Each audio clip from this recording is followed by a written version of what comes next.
बच्चों में टोटल दांत 20 ठो होता है। कितना दांत होता है? 20 ठो दांत टूटता है, फिर उसका बाद फिर दांत फिर जमता है, फिर उसके बाद 12 साल के अवस्था तक उसका सब दांत टूट के जम जाता है। और उसके बाद जमने के बाद फिर 32 गो दांत होता है। कितना गो दांत होता है?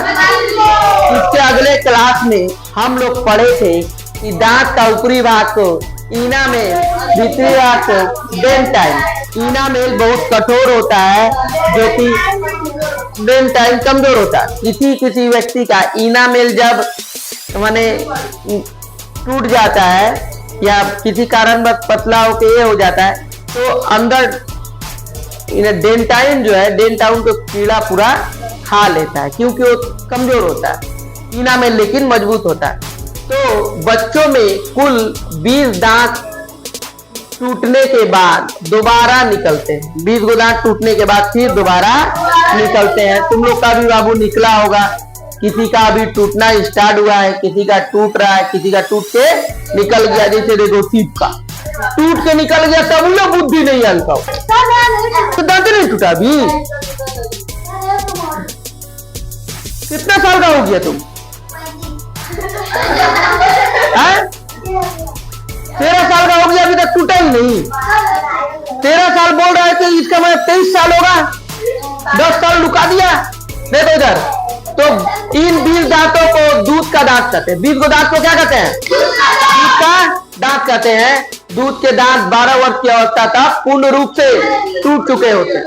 कितना वर्ष की अवस्था तक? 12 वर्ष की अवस्था तक पूर्ण रूप से टूट चुके होते हैं और दोबारा नए दांत निकलते हैं।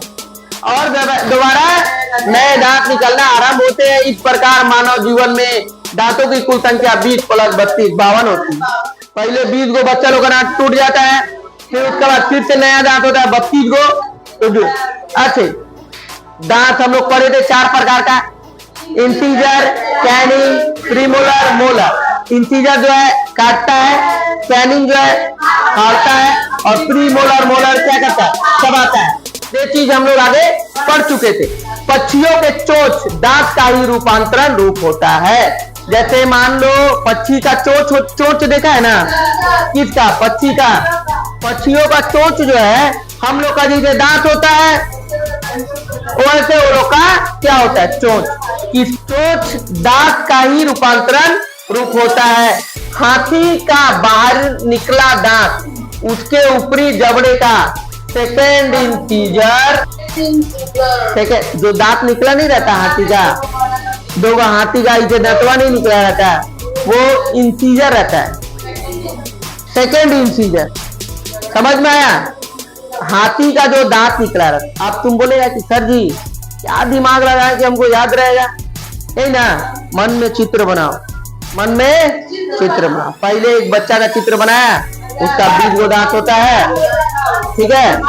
फिर उसके बाद उसका टूटा, फिर 32 गो दांत होगा। दांत 4 प्रकार का: इंसीजर, कैनिंग, प्रीमोलर, मोलर, ठीक है। इंसीजर जो है काटता है, इंसीजर कैनिंग फाड़ता है, प्रीमोलर मोलर। पक्षी का जो चोंच होता है दांत का ही रूपांतरण रूप है। पक्षी का जो चोंच होता है वो भी दांत है। पक्षी का चोंच किसका होता है? दांत का ही रूपांतरण रूप होता है। और हाथी का जो दांत निकला, मन में चित्र बना, हाथी का जो दांत निकला रहता है सेकंड इंसीजर है। क्या है? सेकंड इंसीजर क्या है? जानवरों में ऊपरी जबड़ा में दांत नहीं होता। जानवर का ऊपरी जबड़ा में दांत नहीं होता, ऊपरी जबड़ा में दांत नहीं होते हैं। स्तनधारी में सर्वाधिक दांत सुअर। स्तनधारी माने जो दूध अपने बच्चों को दूध पिलाता है उसको स्तनधारी कहते हैं। क्या कहते हैं? स्तनधारी। तो सुअर सबसे अधिक दांत किसका है? सुअर घोड़ा का होता है। कोगो होता है 44 गो। कोगो होता है। स्तनधारी में किसका दांत सबसे ज्यादा है? देखो अमन ध्यान लगाएगा। पहला हम लोग पक्षी का चोंच पॉइंट को पकड़ो। पक्षी का तुमको याद दिमाग में सेट क्या करना है? पक्षी का चोंच जो है इसका दांत का रूपांतरण रूप है। पहला ट्रिक पकड़ लिए, दूसरा पकड़े कि हाथी, चोट 25 के बाद अब हाथी हम लोग का टॉपिक है। हाथी का सेकेंड इंसीजर जो निकला हुआ है, सेकेंड इंसीजर है। दूसरा, तीसरा बोलेंगे सबसे स्तनधारी में सबसे अधिक दांत सुअर और घोड़ा का 44 होता है। इतना दूर याद हो गया? याद हो गया? मच्छर में 47 दांत होते हैं। मच्छर में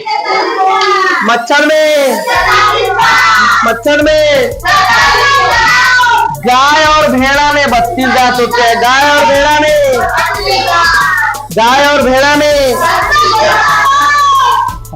अब हम लोग दांत बाबू, हम लोग दांत के बारे में पूरा पढ़ लिए, ठीक है। दांत का ऊपरी भाग इनामेल, भीतरी भाग किसका बना होता है? कैल्शियम फास्फेट का बना होता है। किसका?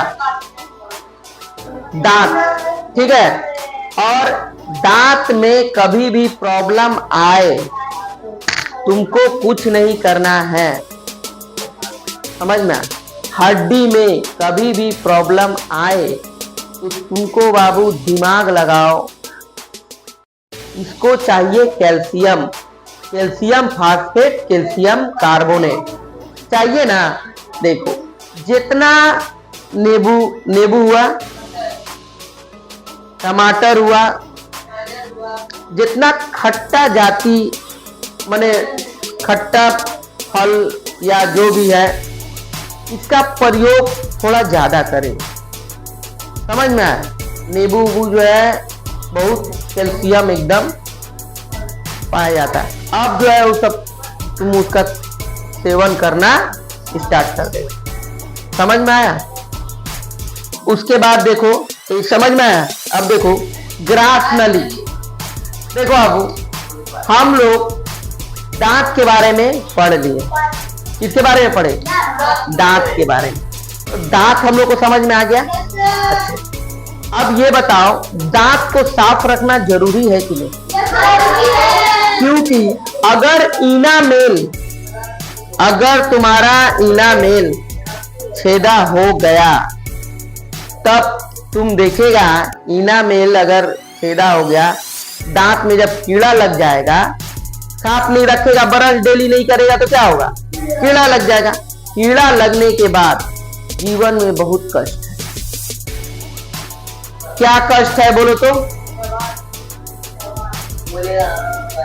दर्द देगा बहुत, गाल फूल जाएगा, कीड़ा रहेगा, मुंह महकेगा, समझ में आया?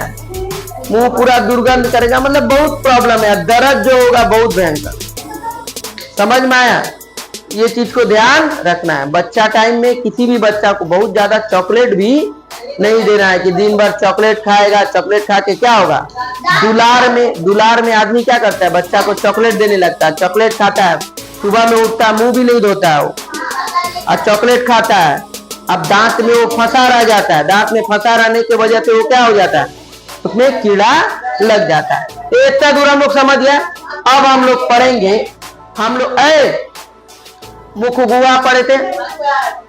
मुखगुआ में लार होता है ना, कौन कौन? Lysozyme, ptyalin, ल्यूलिन, डाइस्टिन। मुखगुआ में जब ऐसा लार है जो छोटा कीटाणुओं को मार देता है, जब मुंह में हम लोग खाना डालते हैं तो लाइसोजाइम उसको कर। तुम लोग सोचता होगा कि हम लोग खाना खाते वक्त खाना को देखना जरूरी क्यों है? मम्मी पापा तुम लोग को डांटते हैं, बाबू टीवी देखते देखते खाना नहीं खाना है, मोबाइल देखते देखते खाना नहीं खाना। अगर तुम टीवी देखते देखते खाना खाएगा या मोबाइल देखते देखते अगर खाना खाएगा, तो तुम्हारे ब्रेन आंख से तुम खाना को देख नहीं रहा है, ठीक है? आंख से अगर खाना को देखेगा तो मुंह में लार बनेगा।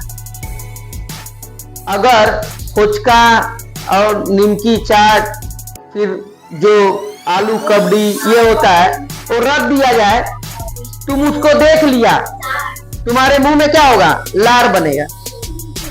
लेकिन वो रखा हुआ है, तुम मोबाइल में है, तुमको लार नहीं आएगा। आएगा? ठीक उसी प्रकार से जब हम लोग खाना खाते हैं तो वो खाना देख के खाने से ना वो मुंह में क्या आएगा? लार आएगा। और लार बनने से उसको खाना को पचाने में क्या करता है? सहायता करता है। समझ में? जैसे हम लोग खाना को खाएं वो देखेगा एकदम चिपचिपा, एकदम गीला गीला करके, फिर उसको भेजा किसको? ग्रास नली में जाएगा। ओइसोफेगस, फूड पाइप भी कहते हैं उसको, इसको फूड पाइप भी कहते हैं, फूड पाइप भी कहते हैं। ओइसोफेगस, ग्रास नली, फूड पाइप, और एक नाम बोलो, आहार नाल।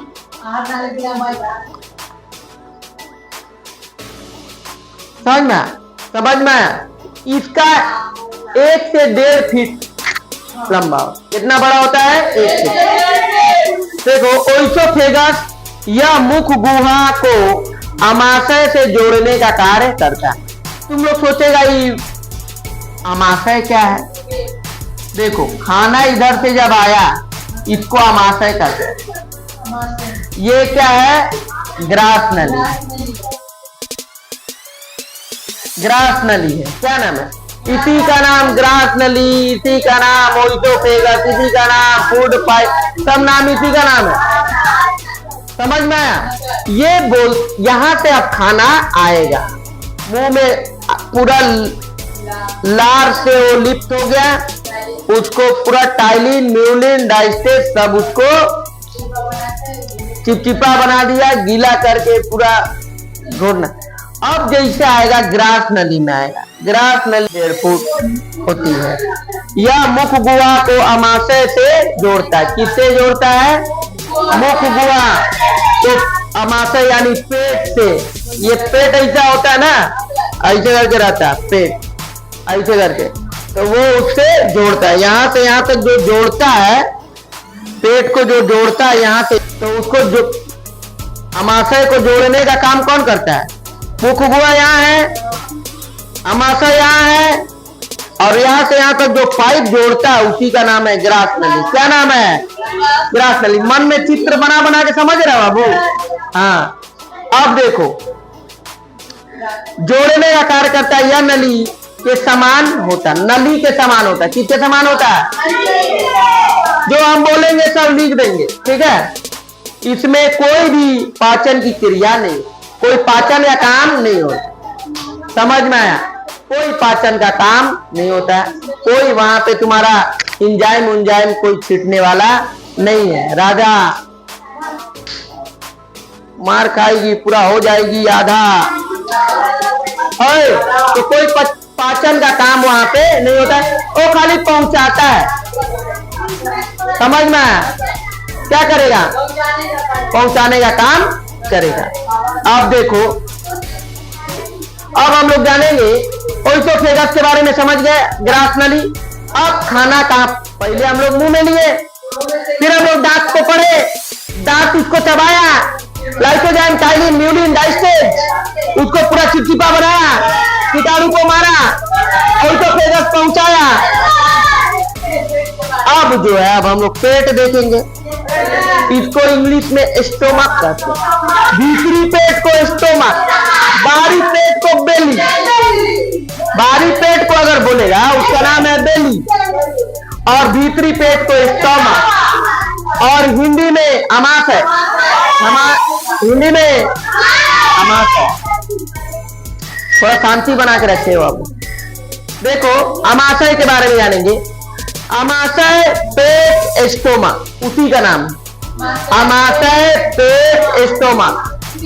स्टोमक यानी भीतरी पेट, ये याद रखना। यह थैलीनुमा आकृति होती है। कैसी आकृति होती है? आकृति, जो भोजन को संग्रहित माने इकट्ठा कर लेता है। भोजन जैसे किया, वो जाके वहां पे इकट्ठा हो, क्या हो जाएगा? कहां पर? स्टोमक, अमाशय। पेट, स्टोमक, अमाशय। तथा पचाने दोनों का कार्य इकट्ठा भी करता है और पचाने का कार्य भी करता है। मुंह में तो खाली चबाया, आज से बोलो, मुंह में तो खाली चबाया, लार मिलाया, दांत इंसीजर कैनिंग प्रीमोलर मोलर उसको चबाने काटने फाड़ने में पूरा सहयोग किया, चबाया, चबाने के बाद अब उसको गीला करके ओइसोफेगस उसको पहुंचाया, लेकिन पचाने का काम कौन कर रहा है? आमाशय। अच्छे, यह भोजन को लगभग 4 घंटे रोक कर रखती है। कितना घंटा रोक के रखता है? 4 घंटा रोक। कितना देर रोक के रखता है? कौन रोक के रखता है? आमाशय क्या करता है? भोजन को 4 घंटा रोक के रखता है। भोजन को कितनी घंटा रोक के रखता है? कौन रोक के रखता है? आमाशय का 3 भाग होता है। आमाशय को 3 भाग में बांटा गया, cardiac, fundic, pyloric. Cardiac, fundic, pyloric. Cardiac, fundic, pyloric. Cardiac, fundic, pyloric. Cardiac, fundic, pyloric. अब देखो, अब खाना पहले पहुंचेगा किसमें पहुंचेगा?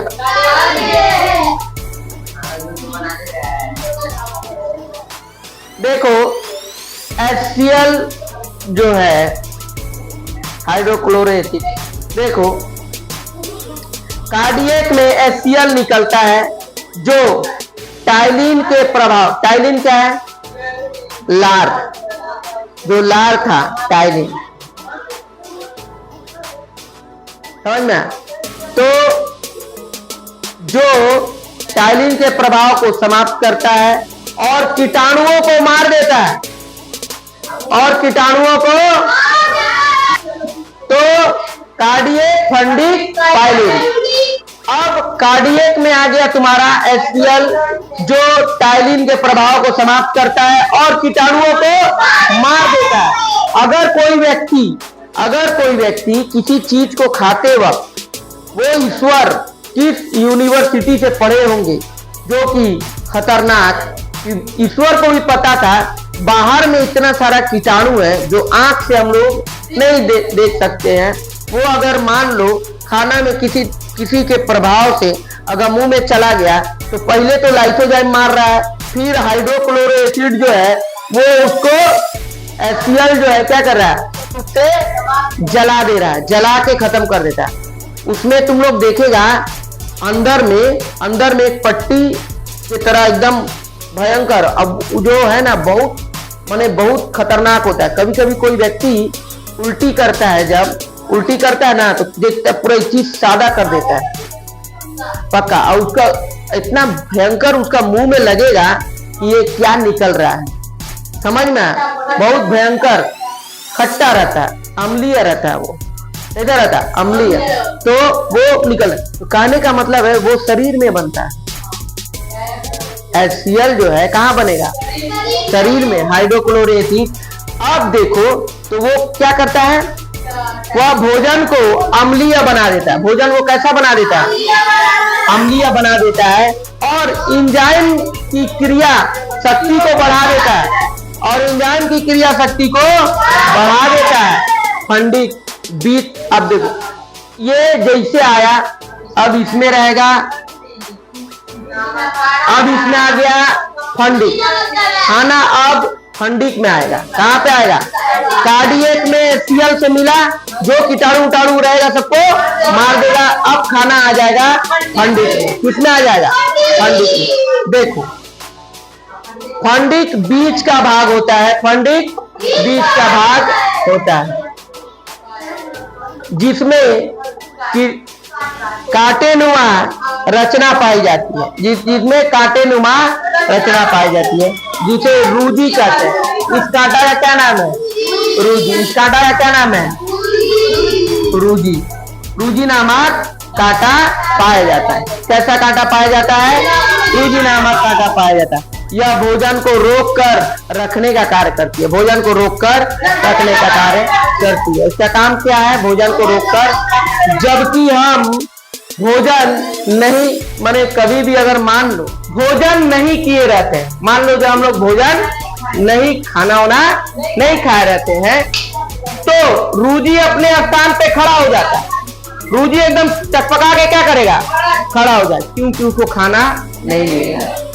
जब पेट पूरा क्या रहेगा? खाली रहेगा, तो रूजी नामक कांटा क्या करेगा? अपने स्थान पे खड़ा हो जाएगा और हम लोग को चुभने लगेगा। तो हम लोग बोलते ना, ए माँ पेट चुभे हो माँ, माँ को क्या बोलेगा? सुबह से अगर नहीं, कुछ नहीं, आज जन्माष्टमी का दिन है, जो उपवास किया है, व्रत किया है, उसका पेट गड़ेगा। जब ज्यादा देर तक भूखा रहेगा ना, तो क्या होगा? तो खाना तो सुबह से खाएगा नहीं, तो रूजी नामक कांटा क्या होगा? खड़ा हो जाएगा और पेट चुभने लगेगा। जब चुभने लगेगा तो हम लोग क्या बोलेंगे? पेट गड़ रहा है। क्या बोलेंगे? पेट गड़ रहा है, चुभने लगती है। पाइलोरी। अब चल गए हम लोग कार्डियक से रूजी नामक कांटा फंडिक को पढ़े, अब हम लोग पढ़ेंगे पाइलोरिक। देखो पाइलोरिक में जठर ग्रंथि पाई जाती है। पाइलोरिक में क्या पाई जाती है? जठर ग्रंथि पाई जाती है,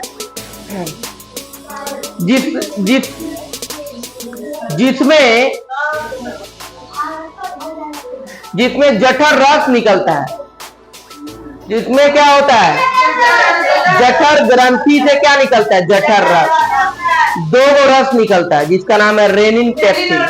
क्या नाम है? Rennin pepsin. रेनिन और पेप्सिन, ध्यान से देखो, रेनिन और पेप्सिन निकलता है। जब जठर ग्रंथि काम नहीं करती है तो उसे रोग गैस्ट्रिक कहते हैं। जब जठर ग्रंथि काम करना बंद कर जाते हैं तो उसको गैस्ट्रिक का रोग होता है। गैस्ट्रिक एक ऐसा रोग है, बहुत भयंकर रोग है। गैस इतना बनेगा कि शरीर को पूरा चारों तरफ फैलने लगेगा, माथा दर्द देगा, समझ में? लेकिन जठर ग्रंथि काम करता है, समझ में? बहुत कम ही व्यक्ति ऐसा है जिसका जठर ग्रंथि कार्य नहीं। देखो सीधा हिसाब है, पेट का अगर तुम ख्याल नहीं रखा तो पेट भी तुम्हारा ख्याल नहीं रखेगा। तुमको टाइमली खाना को देना होगा, टाइम से खाना होगा, समझ में? खाना होगा टाइमली, तुमको खाना होगा। टाइमली खाना खाने से तुमको एक चीज होगा कि गैस्ट्रिक का प्रॉब्लम नहीं होगा, क्योंकि जठर ग्रंथि अगर सही रहा, जठर ग्रंथि सही रहा तो कोई प्रॉब्लम नहीं होगा। खाना का भी ध्यान रखना होगा कि कौन सा खाना हमको खाना चाहिए। जठर रस में रेनिन और पेप्सिन पाया जाता है। कौन सा जठर? रेनिन और पेप्सिन पाया जाता है। रेनिन दूध को दही में बदल देता है। कोई बच्चा को जब छोटा रहता है तो देखेगा उसका पेट, जब दूध पीता है, दूध जब पेटवा दबाएगा ना तो दही की तरह निकलेगा, समझ में? दही की तरह देखेगा, दही की तरह तुम्हारा कंधा में गिर गया, समझ में? तो कारण क्या है उसका? क्योंकि कारण यही है कि वो रेनिन जो है दूध को दही में बनाकर दही बना देता है और तब जाके वो खाना पचता है।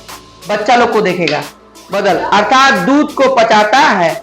यह दूध में उपस्थित कैसीन प्रोटीन को कैल्शियम पारा कैल्सिनेट में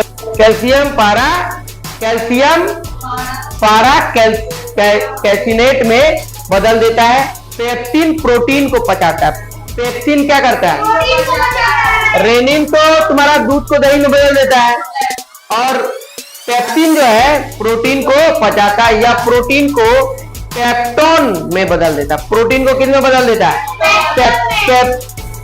देखो जो प्रोटीन आता है हम लोग जो खाते हैं उससे तो प्रोटीन बनता है, प्रोटीन जो है पेप्टोन में बदल देता है। वो काम किसका है? पेप्सिन। तुम लोग स्कूल जाता होगा तो एगो सर जी आते हैं तो हिंदी पढ़ा देते हैं, एगो सर जी आते हैं इंग्लिश पढ़ा देते हैं, एगो सर जी आएंगे मैथ पढ़ा देंगे, एगो सर जी इतिहास पढ़ा देंगे। ठीक उसी प्रकार से शरीर के अंदर भी सबका अपना अपना काम है। पेप्सिन आएगा तो प्रोटीन को पचाएगा, पेप्टोन में बदल के। रेनिन आएगा दूध को दही में बदलेगा। कैसीन प्रोटीन को कैल्शियम पारा कैसिनेट में बदलेगा। अब बदलने के बाद उसको पचाएगा। इसका ये लोगों का काम है, डेली का काम है। वो लोग अपना डेली का काम करते रहता है। उसके बाद बिना बाप रे, शरीर पूरा पैसा पे टिका हुआ है। डेली तुम बढ़िया से खाए होएगा तबे ना। या प्रोटीन को बदल। भोजन अमाशय के बाद छोटी आंत में। भोजन अब अमाशय के बाद अब जाएगा छोटी आंत में। छोटी आंत का 3 गो भाग होता है, duodenum, jejunum, ileum. Duodenum, jejunum, ileum. छोटी आंत और सब मिला के ये सब कितना होता है? 32 फुट लंबा होता है। तो इसके बाद अब हम लोग छोटी आंत के बारे में नेक्स्ट क्लास में हम लोग जानेंगे।